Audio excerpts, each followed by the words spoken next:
ఒక కాకి చెట్టు మీద కూర్చుని ఎక్కెక్కి ఏడుస్తుంది.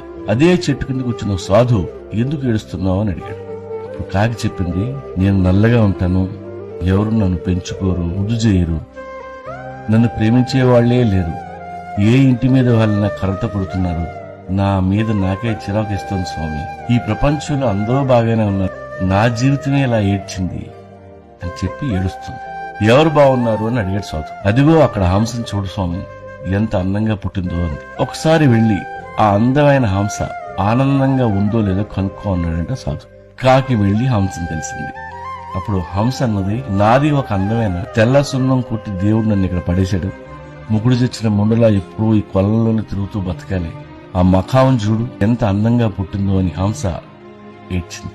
సో పక్కోడి జీవితం మనకంటే బాగుంది అని అనుకుంటాం, డబ్బు ఉన్నోడు మనకంటే బాగా బతుకుతున్నాడని అనుకుంటాం. ఏం కాదు, ఇక్కడ అందరి జీవితాలు అలాగే తగిలినాయి.